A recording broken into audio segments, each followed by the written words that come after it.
This could have cost me my job. Many years ago, a group of people whom I placed much trust in deeply hurt someone close to me. When I found out, I was livid and immediately began trying to uncover why this had happened. In an instant, people whom I trusted became, in my eyes, enemies. I don't know about you, but my inclination with enemies is to do what I can to defeat them.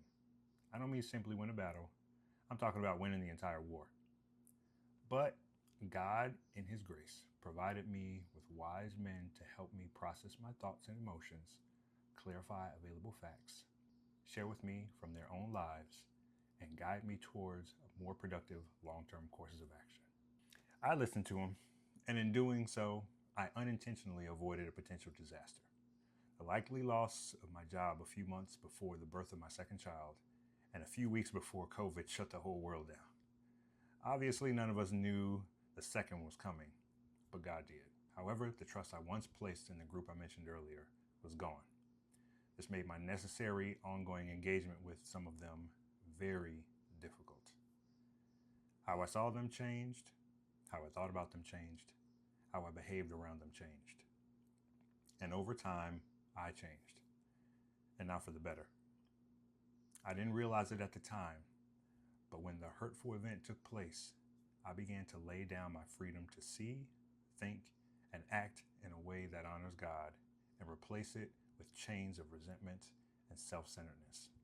My focus on my enemies began to dictate my way of seeing, thinking, and acting. In the Apostle Paul's letter to the church in Colossae, he said the following: "Whatever you do, work at it with all your heart, as working for the Lord, not for human masters, since you know that you will receive an inheritance from the Lord as a reward. It is the Lord Christ you are serving." You may be wondering how this is in any way relevant to you as an allied health private practice founder, owner, or director. Replace the enemy in my story with those you view as your competitors in your field. Are you so focused on them that what they do dictates how you see yourself and your practice, what you think about yourself and your practice, and how you behave in and even outside your practice? How much of your current practice model is in response to your perceived competition? Are you burning yourself out with no end in sight? Do you believe that the success of others in your field means that there's less success available for you? You may think my mention of trust in God is ridiculous. If that's you, I'd love to hear why. But the underlying issue for many of you remains. You're operating your practice from a defensive, reactionary position. You don't have to continue down this path.